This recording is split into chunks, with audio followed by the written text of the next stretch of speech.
எப்படி இருக்கும் அப்படிங்கிறத உங்களுக்கு சொல்ல போகிறேன். உங்களுக்கு என்ன சொல்ல போகிறேன்? பராபவ வருஷம் சித்திரை மாதத்துலேருந்து சித்திரை, வைகாசி, ஆனி, ஆடி, ஆவணி, புரட்டாசி, ஐப்பசி, கார்த்திகை, மார்கழி, தை, மாசி, பங்குனி, இந்த 12 மாதத்தினுடைய பலன், உலகத்தினுடைய நிலை. தனிப்பட்ட பலன்கிறது பொய். உலகத்தினுடைய நிலையில் ஒரு உண்மையான நிஜத்தினுடைய தன்மையை கூற போகிறேன். நீங்கள் இதில் உங்களுக்கு எந்த பொதுவான கேள்விகள் வரவேற்கப்படுகின்றன. இதில் உங்களுக்கு ஜாதக பலன் பின்னாடி கூறுவேன். முதல்ல இந்த உலகம் எப்படி இயங்குது காலபுருஷ தத்துவ பிரகாரம். காலபுருஷ தத்துவ பிரகாரம் மேச லக்கணமே காலபுருஷ தத்துவம். ஆனால் இந்த சித்திரை மாதம் இந்த உங்களுக்கு எப்போ இந்த உங்களுக்கு சூரிய உதயம், சித்திரை மாதத்தில் சூரிய உதயம் எத்தனை மணிக்கு உதயம் ஆயிருக்குது அப்படியான ஒரு பொதுவான கணக்கு 9 மணி 34 நிமிடம். 9 மணி 34 நிமிடம் சித்திரை மாதம் 1ஆம் தேதி, பராபவ வருஷம், ஆங்கில தேதி 14/4/2026 செவ்வாய்க்கிழமை சதய நட்சத்திரத்தில் உருவாக்கி இருக்குது. இந்த சதய நட்சத்திரம் கும்ப ராசியில், ராசியினுடைய அதிபதி சனி பகவான், லக்னம் ரிஷப லக்னம், இது இப்போ உருவாக்கி இருக்குது. இதனுடைய பலாபலன், பொதுவான பலாபலன் சொல்ல போகிறேன். இது பொதுவான பலன். இந்த உலகத்துக்குன்னு சொல்லக்கூடியது சுத்தமாக சரியில்லை. என்ன சரியில்லை அப்படின்னா, ராகுனுடைய அம்சத்தில் ராகுவோட கூந்து சந்திரன், ராகுவும் சந்திரனும் சேர்ந்து 10ல் கர்மத்தில் உட்காந்து உங்களுக்கு இந்த வருஷ பலனை உருவாக்கி இருக்குது. இது தவறு. என்ன தவறு அப்படின்னா, ராகு சுயச்சாரத்தில் இருக்குது. ராகு சுயச்சாரத்தில் இருக்கக்கூடாது. சனியினுடைய கர்ம வீட்டில் உட்காந்துருக்குது சந்திரனும். சந்திரன் ராகுடைய சாரத்திலேயே இருக்குது. அதே மாதிரி இந்த ராகு சந்திரனும் சேர்க்கை தப்பு.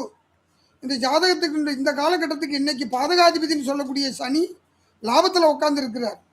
10 கூடிய கர்மாதிபதியும் லாபத்தில் இருக்கிறார். சனி, செவ்வாய், சூரியன், புதன், சனி, புதன், செவ்வாய் இது 3 சேரக்கூடாது. உலகத்தில் கர்மம் வழுக்கும், தர்மம் வீழும். தர்மாதிபதினு சொல்லக்கூடிய பொதுவான குரு பகவான் பகை பெற்று உட்கார்ந்து இருக்கிறார்.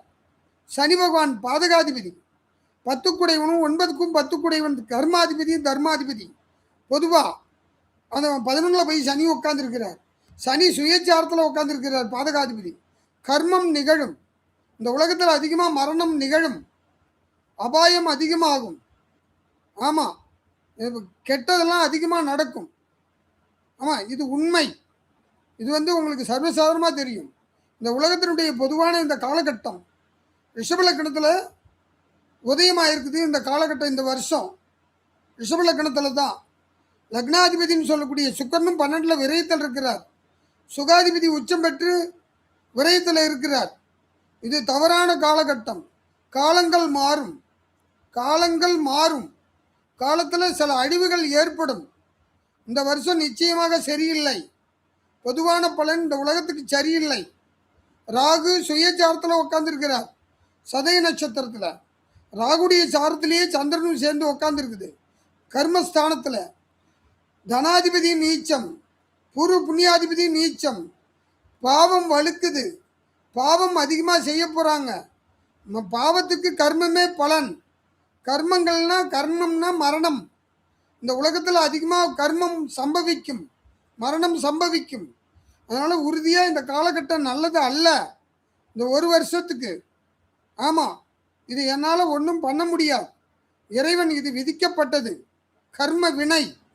அதனால் இந்த காலகட்ட பொது பலன் சரியில்லை. சில கெட்டதெல்லாம் நிகழும். கெட்டதுன்னா போர், தேவையில்லாத பிரச்சனை, அழிவு, சேதாரம், பூகம்பம், இல்லைன்னா தேவையில்லாத மரணங்கள், நோயும் வரும். ஆமாம், இந்த காலகட்டம் சுத்தமாக சரியில்லை. பொறுமையே அவசியம். உலகத்தில் இருக்கிற அத்தனை பேரும் இறைவனை வழிபடுங்க, கடவுளை நம்புங்க, கடவுள் உங்களை காப்பாற்றுறதுக்கு வழி தேடுங்க, புண்ணியம் பண்ணுங்க, சமாதானம் பேசுங்க. சமாதானத்துக்கு போனால் தான் இந்த உலகம் தப்பிக்கும், இல்லைன்னா அழிவை ஏற்படுத்தும். நன்றி. இதுதான் இந்த உலகத்தினுடைய பொதுவான பலன். இப்போ உங்களுக்கு ஒவ்வொரு ராசியினுடைய தன்மை, இந்த காலகட்டங்கள் குரு மாறுது, சனி மாறுது, ராகு எது மாறுதுங்கிறதெல்லாம் தனிப்பட்ட மனிதனுக்கு எதுவுமே செய்யாது. உங்களுடைய ஜாதகம் ராசி, ராசியும் லக்கணமும் நீங்கள் சொல்லுங்கள். இதில் உங்களுக்கு இந்த காலகட்டம் எப்படி இருக்குன்னு சொல்கிறேன். ஆனால் தனிப்பட்ட பலன் இல்லை. உங்களுக்கு ஜாதக பலனே வேலை செய்யும். உங்களுடைய ஜாதகத்தினுடைய பலன் என்ன? கர்ம வினை, அதுதான் நடக்கும். இந்த பொதுவான பலன் தனிப்பட்ட மனிதனுக்கு பொருந்தாது. பொதுவான பலன் அழிவு தான் அதிகமாக ஏற்பட போகுது. நான் இது என்னுடைய அனுபவம். இது நல்லதே நடக்கும்னு நானும் கடவுள்கிட்ட வேண்டிக்கிறேன்.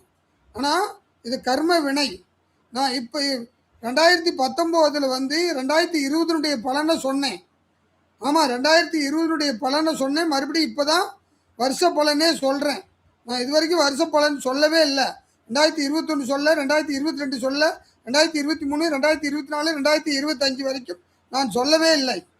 இந்த காலகட்டம் எனக்கு திருப்தி இல்லை. இது கெடுதல் நடக்கும்.